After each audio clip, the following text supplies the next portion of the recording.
Bismillahirrahmanirrahim. Assalamu alaikum. Welcome to remote learning. Students, this is grade 6 social studies. We are going to start with our 6th week, and today is our first lesson of this week. I hope you all are fine. This is our history section. Actually, this chapter that we are going to start today, that is chapter number 19, is the continuity of the previous chapter, chapter number 18. So here in this chapter, the topic, which is Pakistan 1947 to 71 and beyond, will be discussed. Actually, these are the conditions which were faced right after the birth or the independence of Pakistan. Before I start with the discussion, don't forget to keep your scale books, stationery items, and your copies with you so that you may do the written work once I finish the discussion. So, previously we talked about the War of Independence, the role of Muslim leaders,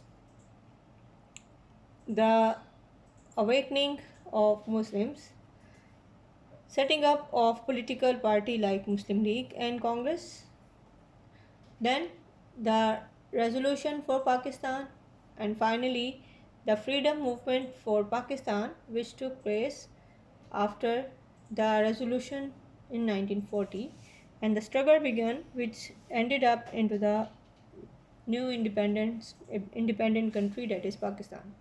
So here we will discuss all those events in this chapter which headed towards the new uniform state, and these problems were basically the first ever faced problems by the people who were coming in Pakistan, and the same kind of problems were also be faced by the leaders of that time. So here we are going to start with 1947 and its event which come after that. So in 1947 the Pakistan came into being.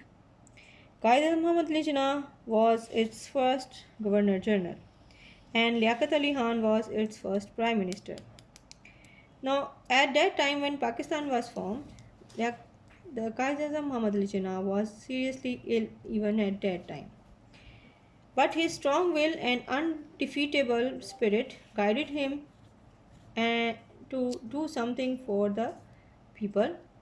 He was not only the Governor General but also the President of Pakistan Muslim League and the Constituent Assembly.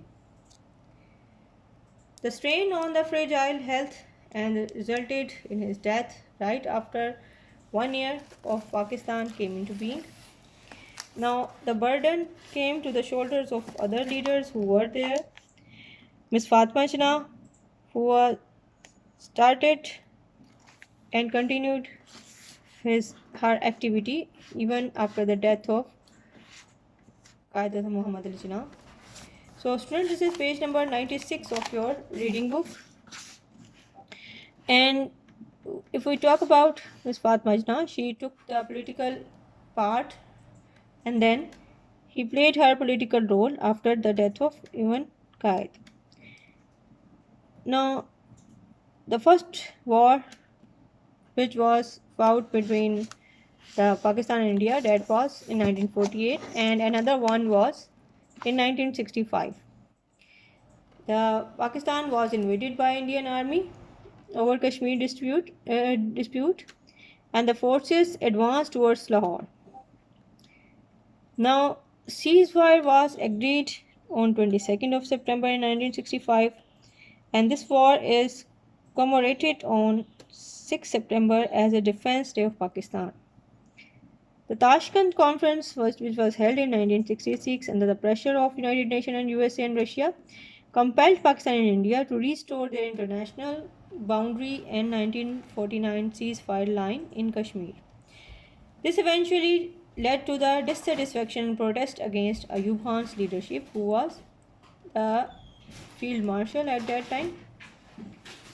Now, new leaders also emerged in both wings of the country. East Pakistan, Mr. Mujibur Rahman, the leader of Awami League, while in the West Wing, he was Zulfikar Ali Bhutto.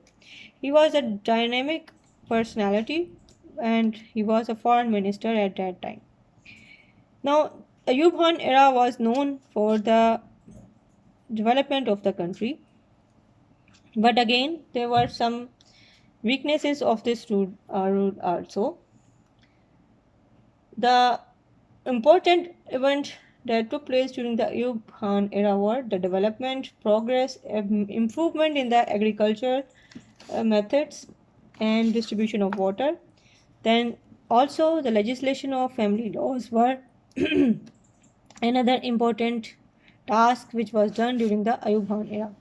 Now strengths were good and again some weaknesses were heading, and this resulted into the problems within the newly formed country, which was not so strong even at that time. First of all, more than 66% of the industry was in the western wing, and similarly the water distribution was not even throughout the country and both wings. So this led again into the problems which were faced by newly formed Pakistan. Again, it must be remembered that the Ayub Khan's rule was the industrial and the rule in which there was the industrial as well as agricultural development in the country, and Pakistan progressed and it became prosperous during his time. And even the time of Ayub Khan was remembered as the decade of development. So that is for all for today's discussion. This was page number 95 and 96 of your reading book. Now let's start with our homework for today. Our homework is name any two of the most lasting effects of Ayub Khan era. As I told you, it was the era which was known as the decade of development for the country. The answer is the most significant aspects of the Ayub Khan era are improvement in law and order, establishment and progress of industry, improvement in agriculture methods and output. Now, and another one is fair distribution of water throughout the western wing. Lastly, legislation of family laws. So students, that is all for today. Read your chapter and these 2 pages thoroughly. Then do your homework and submit it timely in the Google Classroom. See you soon, inshallah. Allah Hafiz.